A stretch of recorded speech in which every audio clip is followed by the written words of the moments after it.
Hello, I'm Rachel Moore, President and CEO of the Music Center. Thank you for joining us for the Music Center's digital dance experience. With this platform, we'll offer new ways to enjoy some of the best of dance, from interactive events to a look behind the scenes at our presentations, past, present, and future.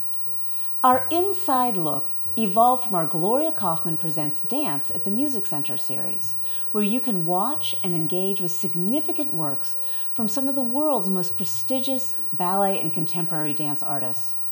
Thank you to Glorya Kaufman for her inspiration and for her incredible passion for dance. And thanks to Center Dance Arts, leading supporter of our dance series, for their ongoing commitment to this work. Be sure to check back with us at musiccenter.org for more digital dance experiences. Enjoy!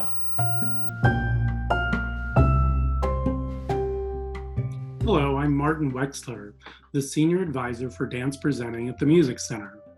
Welcome to this digital dance experience, an inside look at the genius of Pina Bausch, her dance company, Tanztheater Wuppertal, and we're going to focus specifically on one of her iconic works, Palermo Palermo. Joining me for this discussion is scenic designer Peter Pabst, who collaborated with Pina for almost 30 years, creating some of her most memorable scenic elements. Peter has a unique perspective on the company's creative process, and we're honored to have him with us today. In preparing for this discussion, I got some help from the members of the Music Center's dance support group, Center Dance Arts. So thank you very much for that help. And now to start us off, we're going to show a short video of the opening sequence of Palermo Palermo, which highlights Peter's amazing scenic design.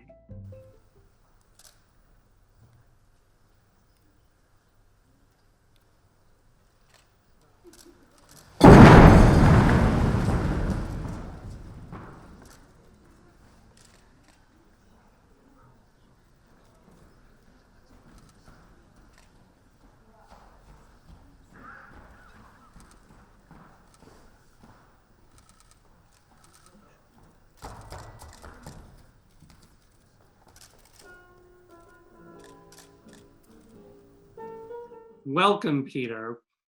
We just watched the video of the opening sequence of Palermo Palermo and saw that incredible wall falling on the stage. It was breathtaking. Thank you so much for joining us today. And thank you so much for inviting me, Martin. I'm happy to be here. The work of Pina Bausch Tanztheater is so well known, not just for the choreography and the performances of the dancers, but for the iconic scenic designs that you created. Sometimes I have to admit, I get a little mixed up with titles of all the works. So when I'm talking about the works of Pina Bausch, I talk about the piece where there was a giant hippopotamus on stage in a pool of water. I talk about a piece where the stage was covered in carnations. I talk about a piece where there was a giant terrarium that covered the whole stage, a piece with a gigantic boulder, and it rained all over the stage. And then, of course, the piece with the wall falling down. Now, I realize as I'm talking about all of your contributions to these pieces, which were so significant. It's kind of amazing. Thank you very much. I mean, it's very flattering what you're saying, but I'm afraid I can't say anything to that because it would be kind of too vain. No, it's okay. Well, I think that your decades-long collaboration with Pina Bausch, I think we can agree, resulted in an extraordinary body of work, and it changed the way that many people think about dance theater. So what I'd like to do to start off is ask if we can go back to the very beginning, and may I ask you how you met Pina and how you decided to start working together? That's very simple and very much by chance. I was, at that time, I was working in the theater of the city of Bochum, which is an industrial city in the Midwest of Germany, if one may say so. And that's about 30 kilometers, so 20 miles from Wuppertal. And one day, by chance, I met the director of the theater, whose name was Peter Pabst. And he told me, he said, I'm just going to Wuppertal. There is a very interesting, strange young choreographer, and I want to see a little bit of rehearsal. Do you have time? Do you want to come with me? And I had time, and so I wanted to come with him. And we went to Wuppertal, and for a short visit of the company, which was rehearsing, as far as I know today. At that time, I did not know. It was for a revival of Le Sacre du Printemps, The Rite of Spring. And so we sat down and watched for, I don't know, 20 minutes. And then we modestly greeted, said goodbye, and went off. I haven't understood anything about it, about what it was, but Mr. Tzadek was much more experienced than I was, and he had seen enough to invite her to make a production in his theater, which would then become the piece that has the long title, nahm sie an der Hand und führt sie auf das Schloss, die anderen schweigen. It's about Macbeth. It's the Macbeth piece. Yeah. Because of the long title, we call it Macbeth piece as well. Okay. So then when did you and she decide you might like to work together, or how did she get to know you and your work? So, I mean, I try to make it a bit short. Normally it's long, when my versions are always excessively long.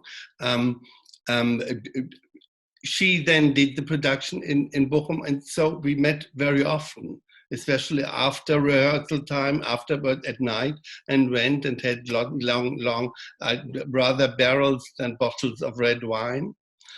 And we're talking nearly every night. There was she, but we did never talk about work, because very simply, she had her maid, her husband was her designer. He was designing for her Wolf Bortzig. And of course, he was with us every night, and he was designing her shows. He was exclusively designing for him, and I did not need work because I had so much to do. I was I was very young. It was in my first years of work in theater, but I was a rather spoiled child in the sense that I got so much work offered. I could choose.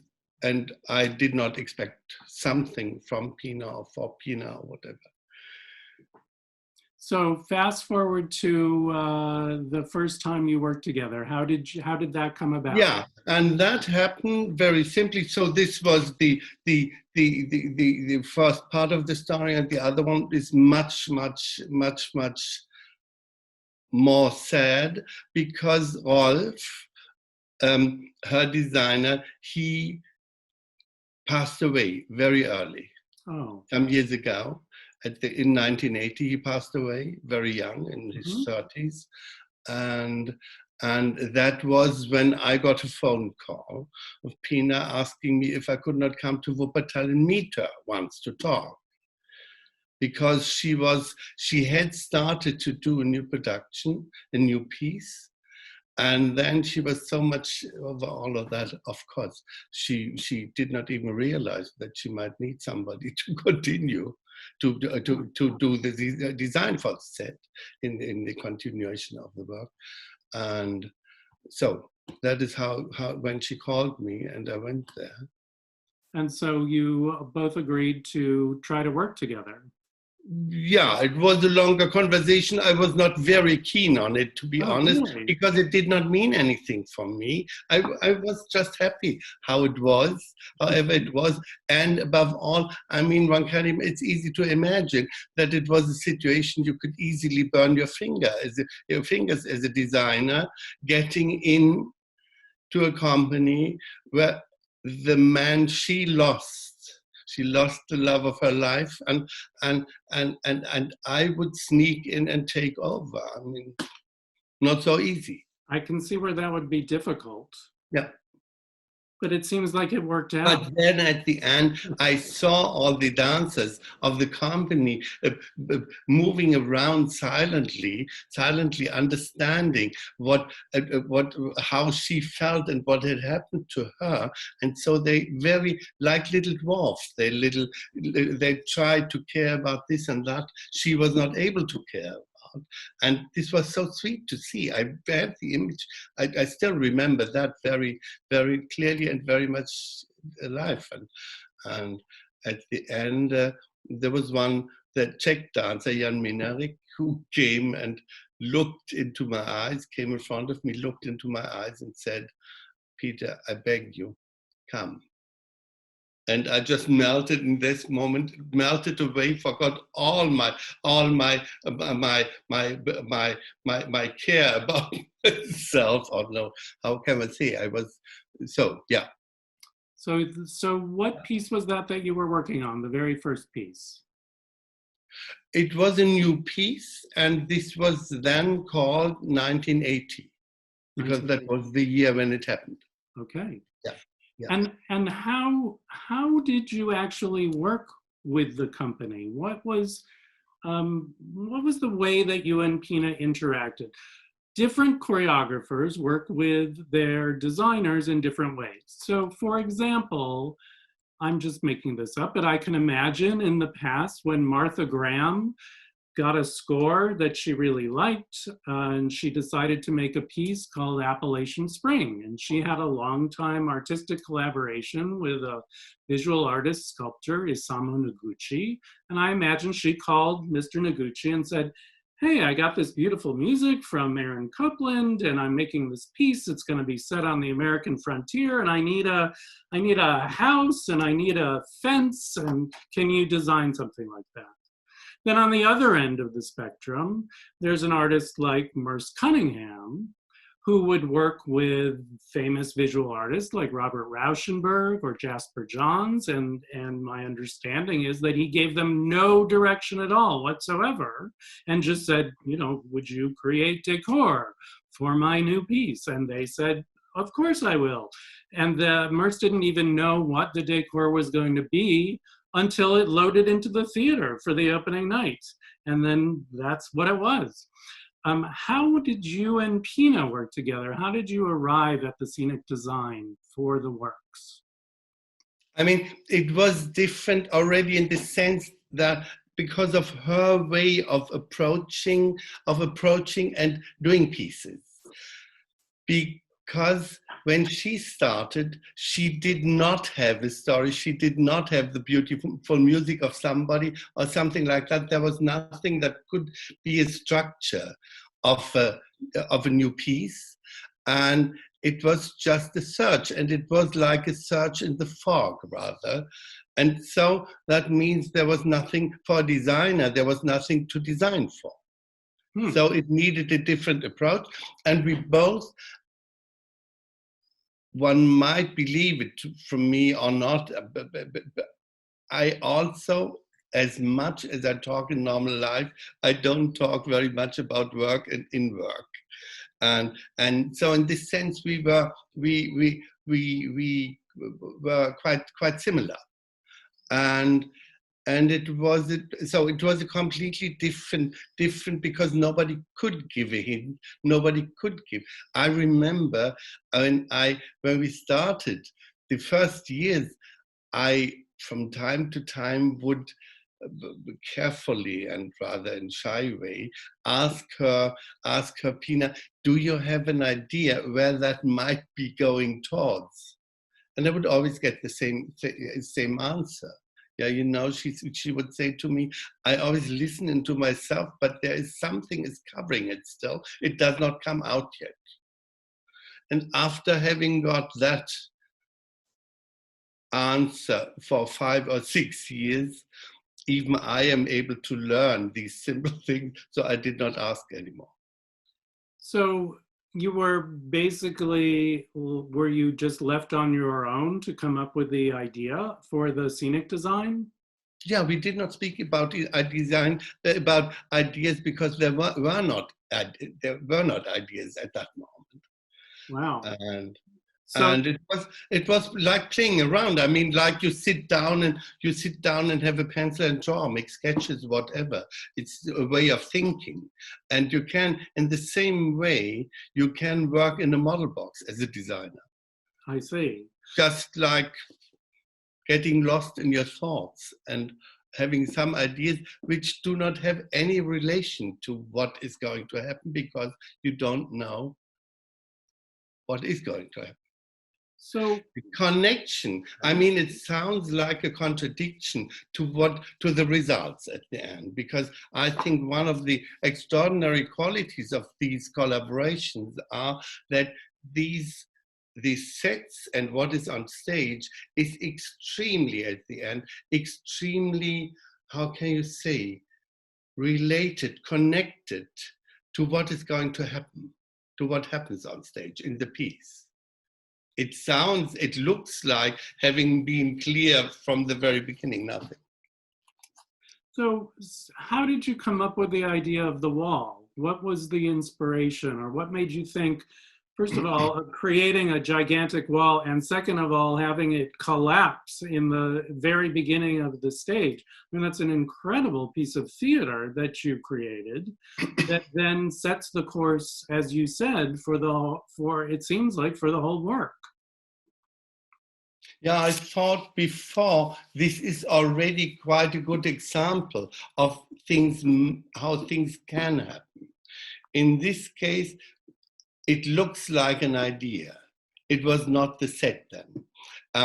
We were setting, I remember, it was a story like a piece of Beckett.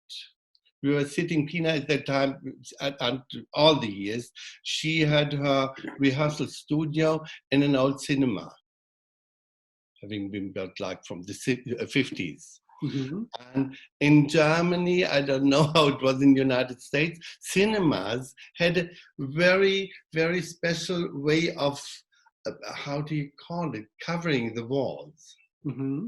It was not fabric, it was kind of a plastic material printed with patterns, and they were put in pleats, and like that, the entire interior was pleats of that material fixed to the wall. That was a classic at that time. And if you went to cinema, you would come into one of these spaces. Here, the same thing. And at that time, it was rather, I remember, it was rather advanced in the procedure of the production. And we were sitting there in the same, this was, I mean, working with Pina always was like moments of unlimited joy or happiness, but it was also always going into deep valleys of real despair. Oh.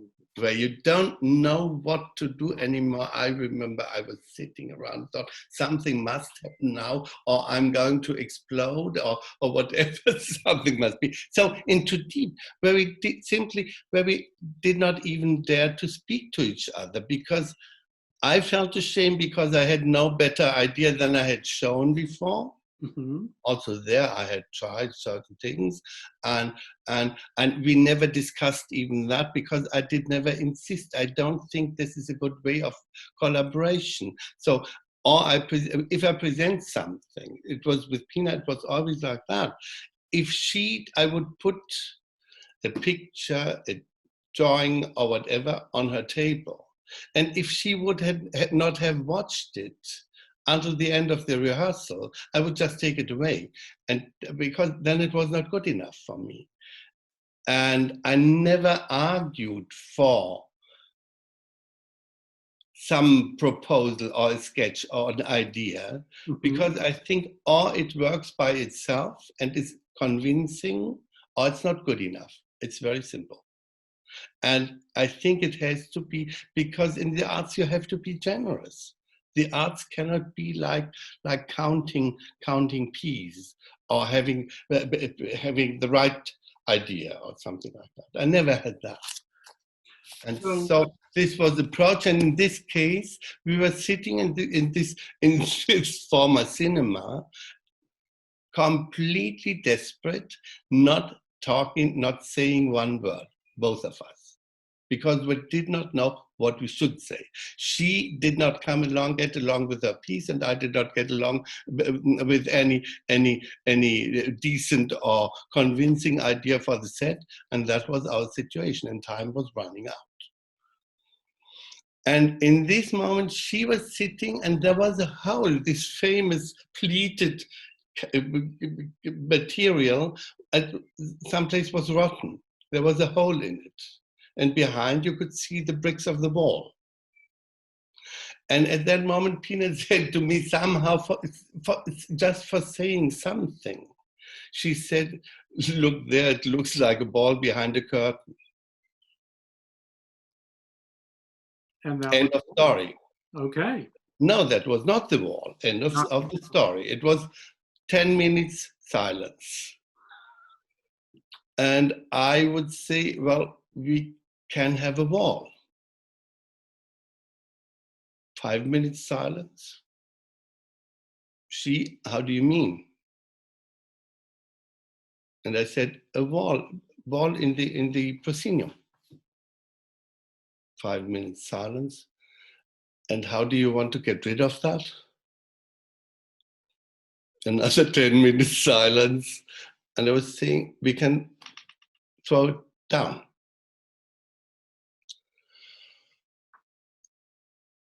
3 minutes silence. And she said, no, I don't think I like it. Because if I think the noise of styrofoam, of these bricks of styrofoam, fake bricks, the noise they are going to make when they fall down, she said, I don't believe I like it. And I said, I'm not talking about styrofoam, I'm talking about a real wall. 5 minutes silence, and then she said, you're crazy.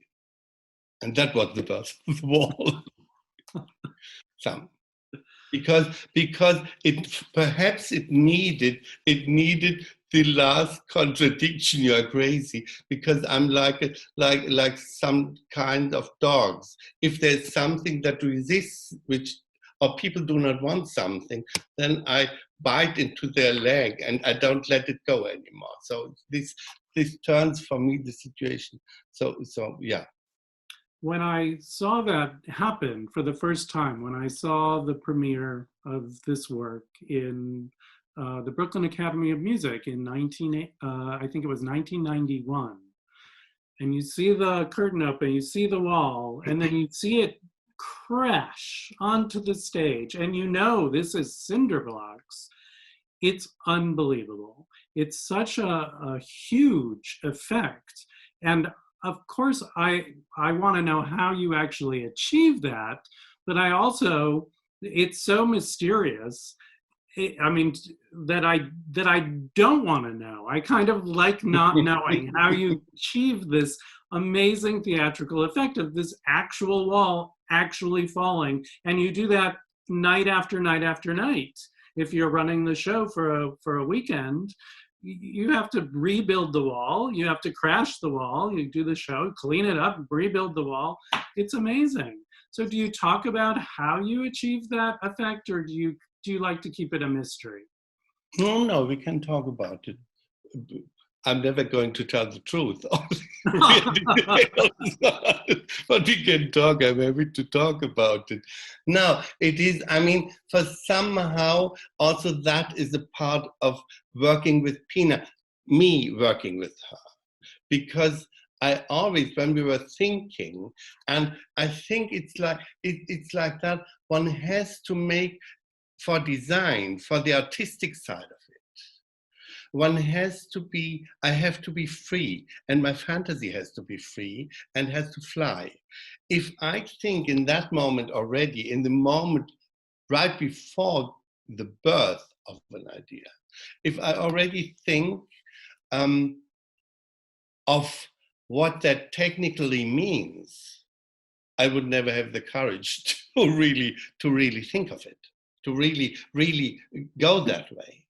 This is why it makes it somehow, getting older, being more experienced, somehow it's easier because your tools which are available become more diverse and more and richer. On the other hand, this experience that always tells you, if you have an idea, already tells you what is the difficult. And when you're young, you don't know anything about it.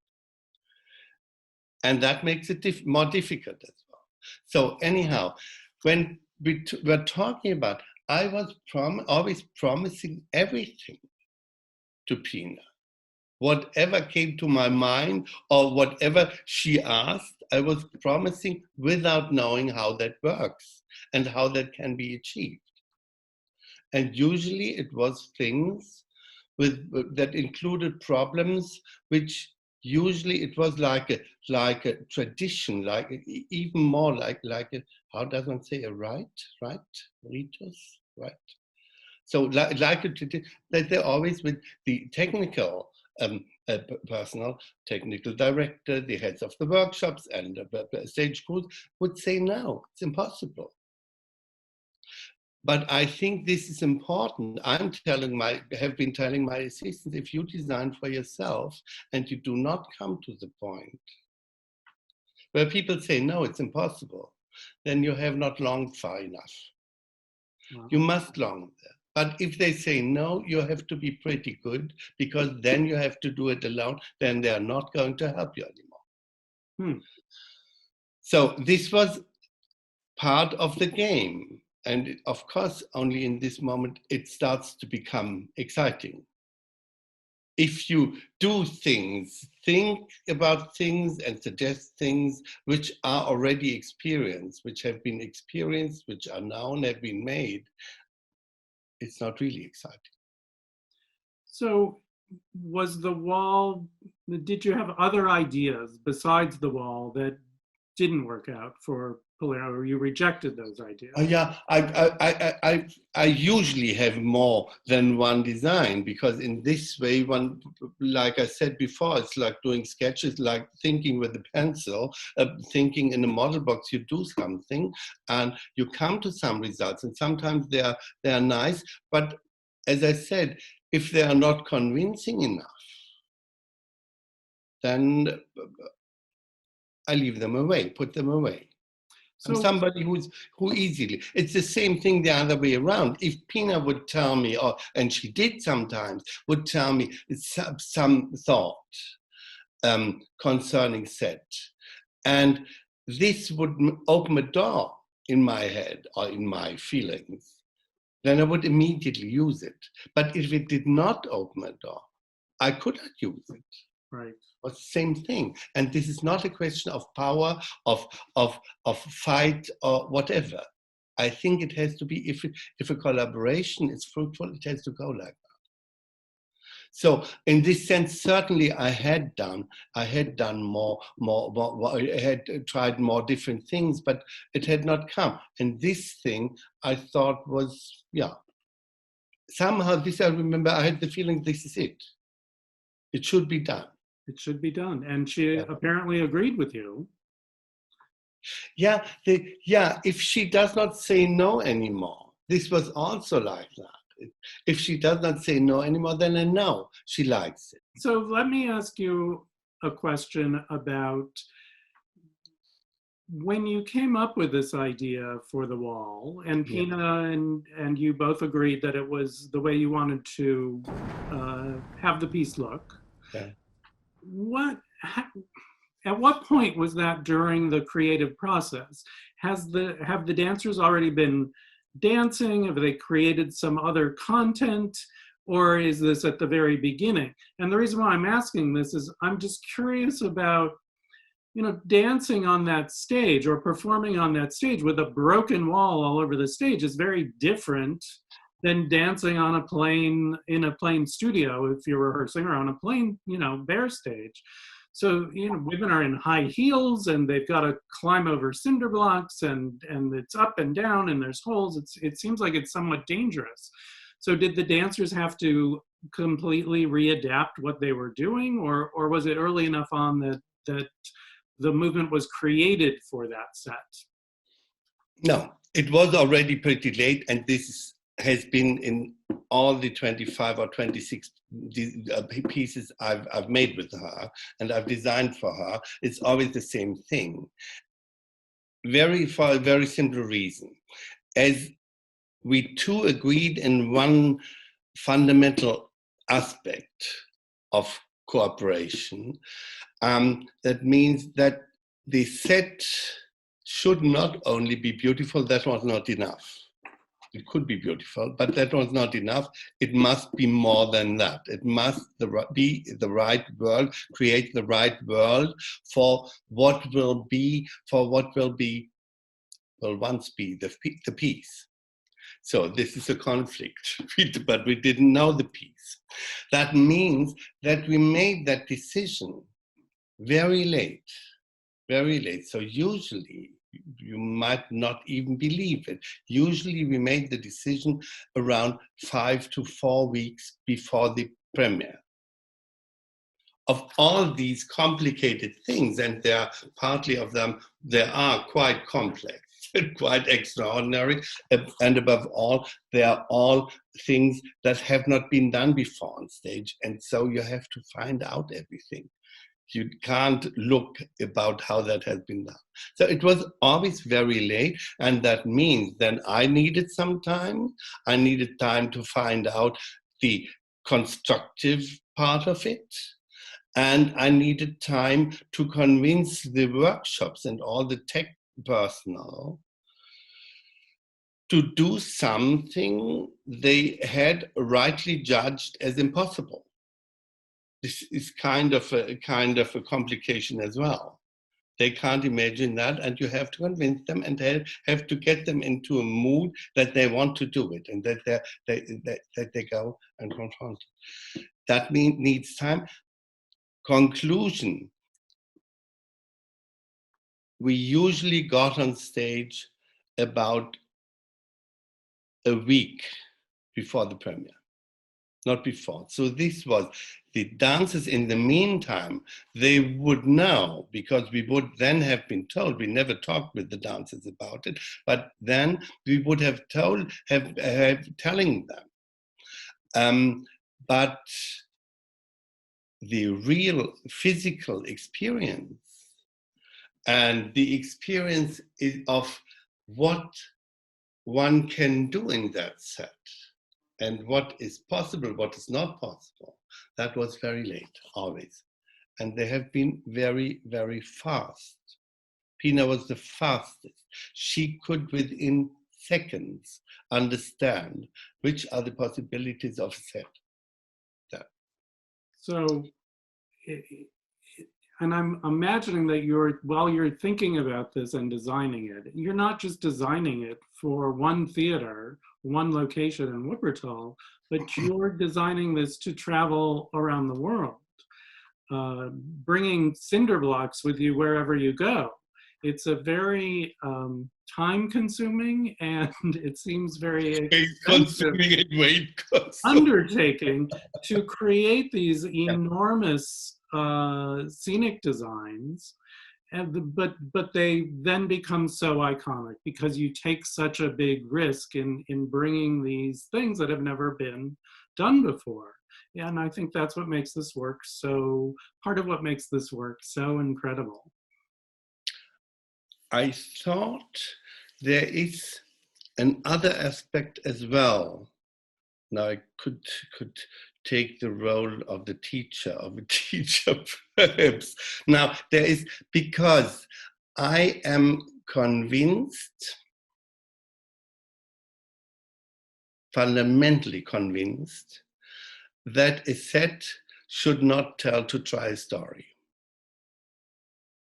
That is what 95% of all designers try to do. They always try, and this is what we learn in the academies.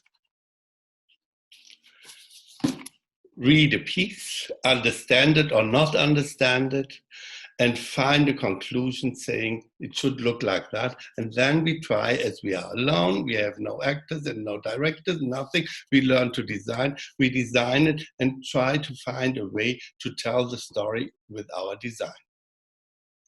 But then, if this is the work of the dancers, actors, singers.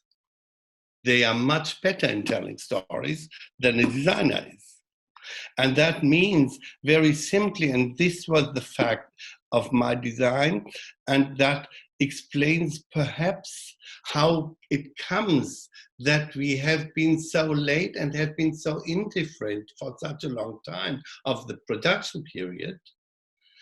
And nevertheless, it came to such a, I don't know how I should call that, like two hands, which go, the fingers go into it. It's not thinkable. The one part is not thinkable without the other one. The dances and what they do is not thinkable without the set. And the set is not thinkable without what the dancers do in that. Then it's the full thing. And this was for three reasons. One is that I always tried, in one sense, my designs are very concrete. You can touch them, they are there. The difficulties are concrete. Mm-hmm. And they can be beautiful, they can be ugly, they can be delicate, they can be very, very strong or complicated, but they never try to tell a story. That means, if I say abstract, it sounds a little bit strange, but that means they keep the space open to welcome the dancers with what they want to do. Do you understand what I mean? Do. It's yeah. difficult in a foreign language to talk about this. But this is I think how it works. It has to leave the space. It has to be the right world. It does not have to tell the story. But it has to provide the right world for the dancers, actors, or singers to tell their stories in the best possible way. That is what it is about.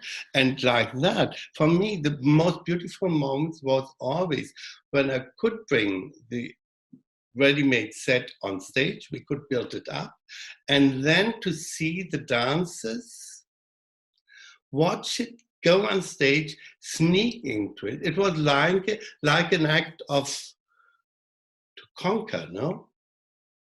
If you get into a foreign country and you make it yours, colony. Wow. Like that, they made it theirs, the set. And to see that was, for me, the most beautiful moment. So this collaboration between the two of you was so rich and so long, but there were other collaborators working on the pieces. There were lighting designers, there were costume designers. Were there similar kinds of collaborations with all of the creative artists, or did people also, was it the same costume designer for all of those pieces? Was it the same kind of intensity and collaborative spirit with everyone, or was your relationship a bit different?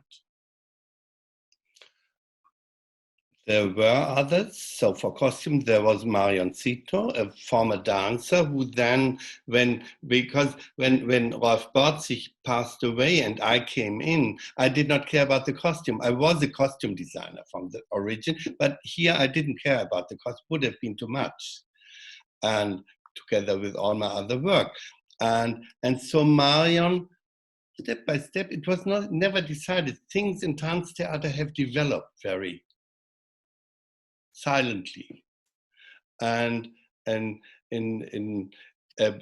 so Marion started to take care of the costumes, We did not have a real light designer because already while designing in the setup, I had my board and I had my lighting and I had my projection system, and when I started with projections later on. And so already, because I cannot design a set. If I design a set, I think lighting.